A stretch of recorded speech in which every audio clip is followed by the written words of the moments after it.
সম্মুখে কোরআন এবং হাদিস থেকে মূল্যবান নসিহত পেশ করবেন আমাদের টিআইসি মসজিদের সম্মানিত ইমাম ও খতিব জনাব হযরত মাওলানা শামসুর রহমান সাহেব। আমি হযরতকে তার মূল্যবান নসিহত পেশ করার জন্য সবিনয় অনুরোধ করছি।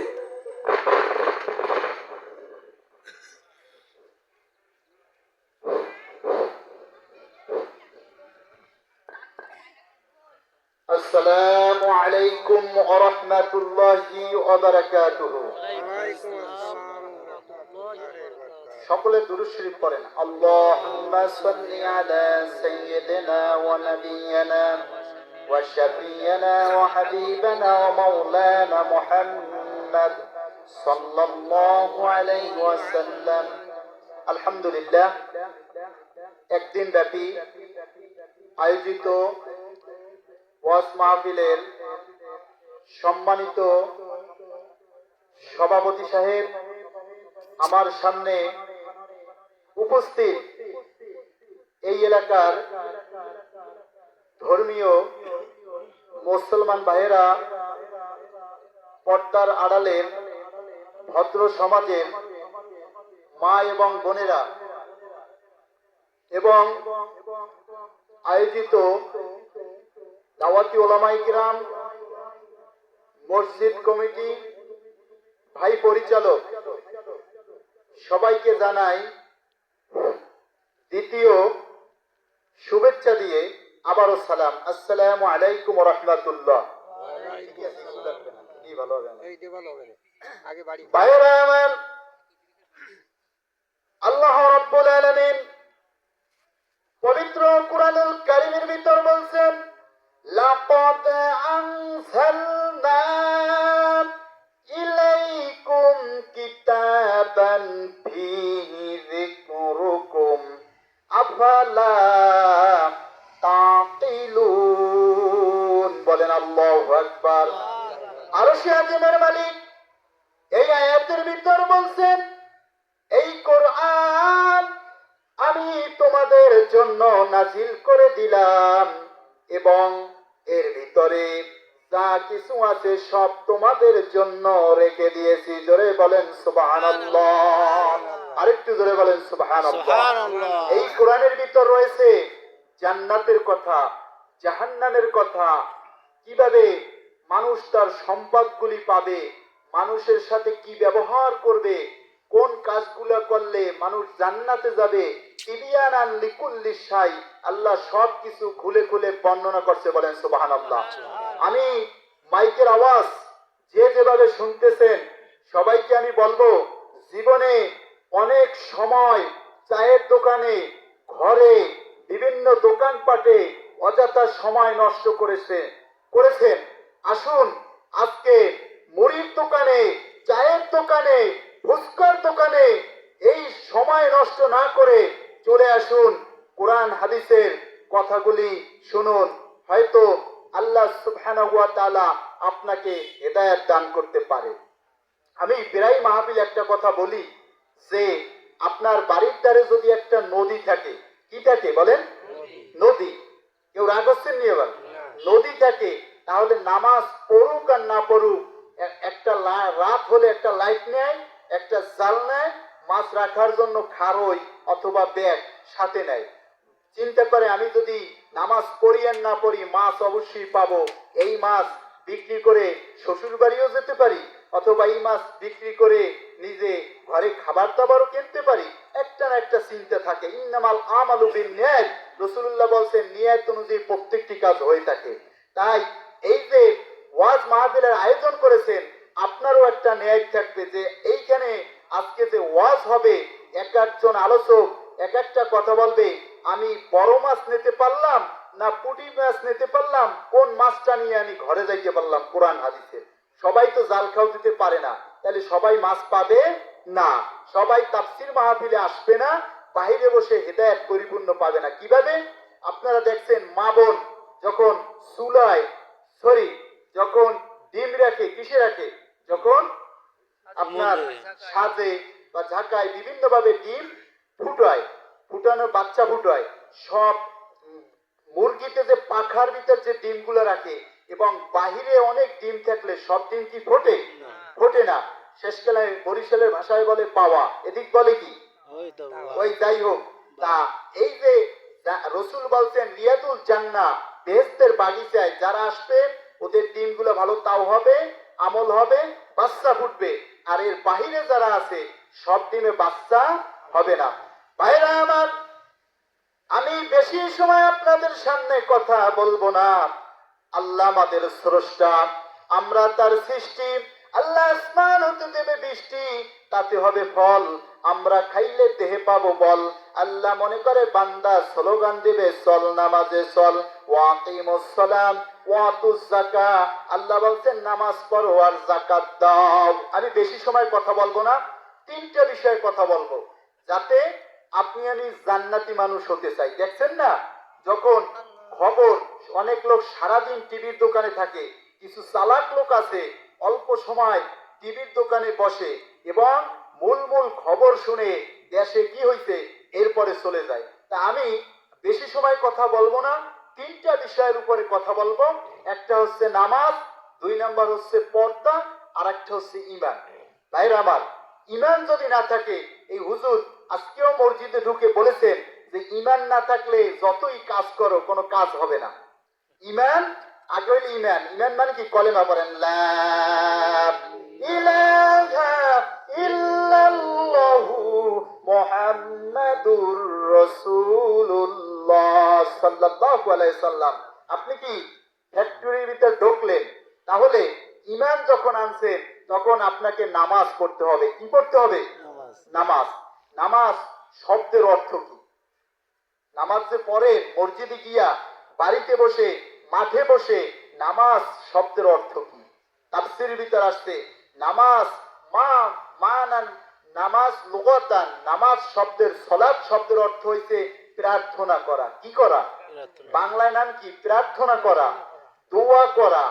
দোয়া করা, আপনি মসজিদে প্রবেশ করে আপনার মনের কথাগুলো আল্লাহকে বলতেছেন। সুবহানাল্লাহ, জোরে বলেন সুবহানাল্লাহ। না, মনের কথাগুলো আল্লাহকে বলতেছেন। আল্লাহ কোরআনে ভিতর বলছেন যারা নামাজ পড়বে না এরা সাকর নামক দোজখে জ্বলবে। আমার কথা না, কোরআনের কথা। যারা নামাজ পড়বে না তাদের স্থান কোথায়? সাকর নামক দোজখে। রাসূলুল্লাহ সাল্লাল্লাহু আলাইহি সাল্লাম বলেন বাইনাল আবদি ওয়া বাইনাল কুফরি তারকুস সালাহ, আও কামা আলাইহিস সালাতু ওয়াস সালাম। বান্দার মাঝে আর কাফেরের মাঝে পার্থক্য হচ্ছে নামাজ। মুসলমান নামাজ পড়ে, বিধর্মী নামাজ পড়ে না। পড়ে না।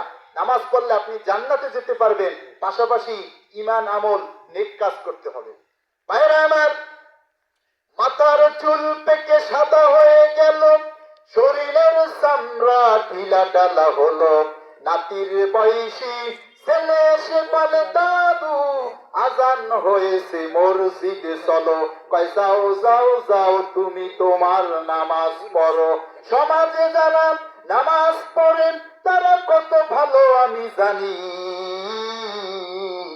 আর নামাজ কখন পড়া লাগবে তাও আমি জানি। এ হচ্ছে বুড়ো শয়তান, নিজে তো নামাজ পড়লো না, আরো নামাজীদের সমালোচনা করলো।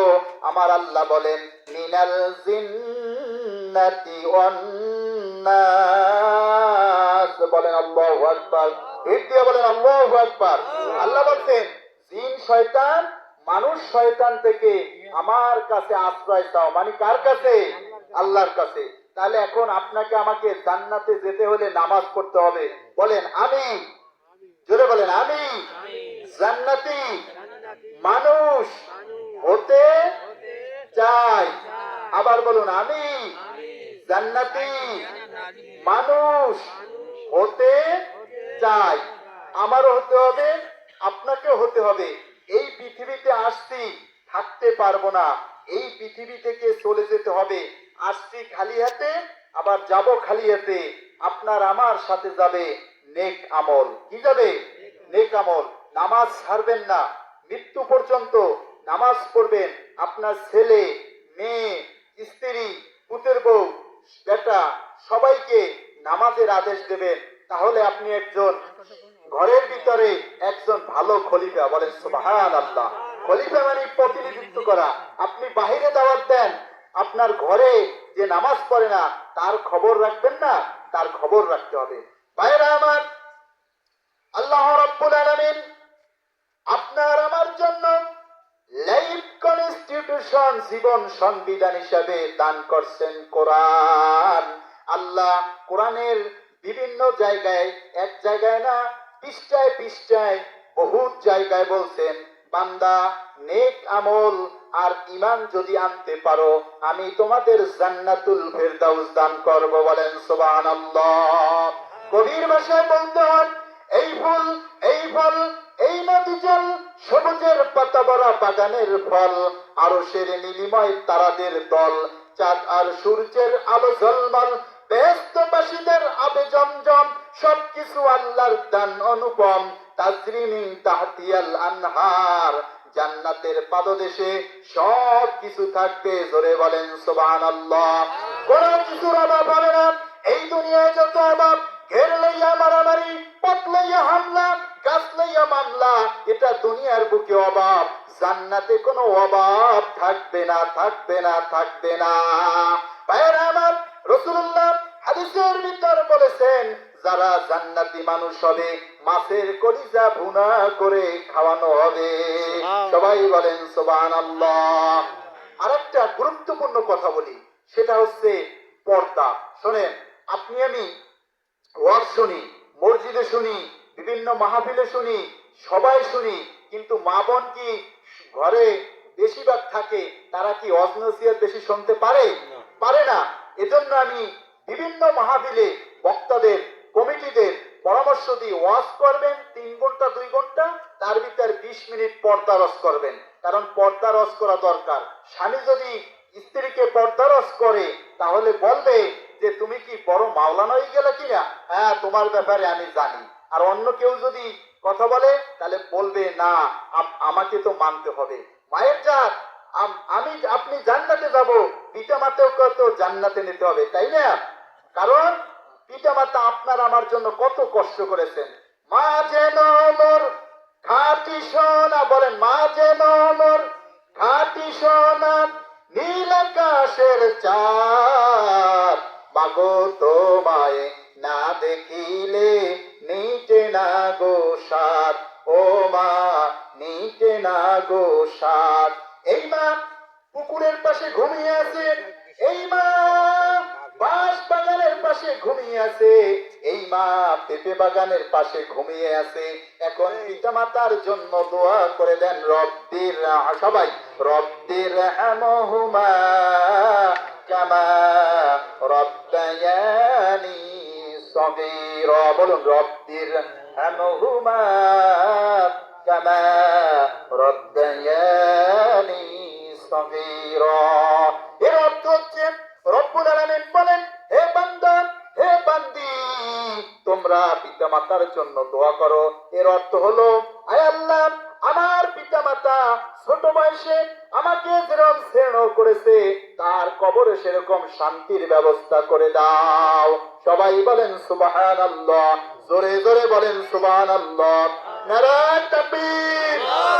আল কোরআনের আলো ঘরে ঘরে জালো, আল হাদিসের আলো, ঘরে ঘরে জালো। তোমার নেতা আমার নেতা বিশ্বনবী মুস্তাফা, বিশ্বনবী মুস্তাফা, তোমার নেতা আমার নেতা। আলহামদুলিল্লাহ, আমি খুব খুশি হয়েছি।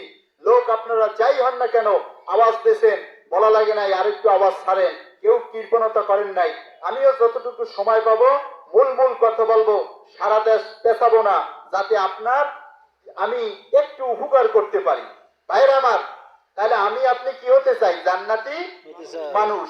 মাঝে মাঝে চিন্তা করি, আল্লাহ, এর জান্নাতের আলোচনা যখন করি, জান্নাতে এত খাবার, এত কিছু, কোনো অভাব নাই। আল্লাহ, এই জান্নাতে 2টা পাও রাখার জায়গা দিয়ে, বলেন আমিন। আমিন। ভাইরা আমার, তাইলে মা বোন থাকবে কোথায়? পর্দায়। কোথায় থাকবে?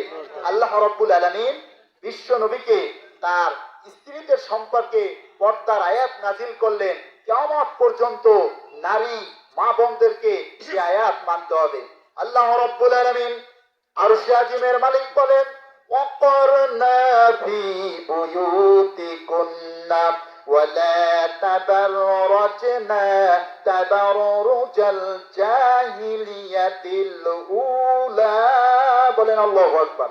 সূরা আজহাব আল্লাহ বলছেন, হে নবী, আপনি আপনার স্ত্রীদেরকে বলেন তোমরা বাসগৃহে অবস্থান করো, ঘর থেকে বের হবা না, তোমরা জাহিলি যুগের মতো বের হবা না। জাহিলি যুগ বলতে জাহিলিয়াত মানে বুঝাইছে অন্ধকার যুগ, অজ্ঞ যুগ, মূর্খর যুগ। ওই যুগের মানুষগুলো আসলে অজ্ঞ ছিল না, তারা কোরআন মানে নাই, হাদিস মানে নাই, এজন্য তাদেরকে মূর্খ বলা হয়েছে। ভাইরা আমার, মা বোনদেরকে বলবো, মাইকের আওয়াজ যে যেভাবে শুনতেছেন সবাই শুনেন। আপনাকে মা পর্দা করতে হবে, কারণ আপনি যতই পর্দা করবেন আপনি বেহেশতের ভালো খাবার খাইতে পারবেন। বেহেশতের খাবার কোনো বেপর্দা মহিলারা পাবে না, দায়ুস পাবে না। হাদিসের ভিতরে আসছে দায়ুস যাবে জাহান্নামে। ভাইরা আমার, আল্লাহ রাব্বুল আলামিন বলছেন, হে নারী, তোমরা বাসগৃহে অবস্থান করো, মানে ঘরের ভিতরে থাকো। নারী ঘর থেকে বের হবে যদি স্বামী, ছেলে, স্ত্রী যদি বাড়িতে না থাকে, সে বাজার করতে পারবে, কিন্তু সেই যখন বাজার করবে পোশাকটা হবে ঢিলে ঢালা। এমন পোশাক বানাবে না যেই পোশাক হবে নায়ক নায়িকার পোশাক, পোশাক দেখলে শরীর বোঝা যাবে, এমন পোশাক বানাবে না। এমন পোশাক গায়ে দিয়ে হাঁটলে সওয়াব পাবে না। ভাইরা আমার, ঢিলা ঢালা পোশাক পরতে হবে।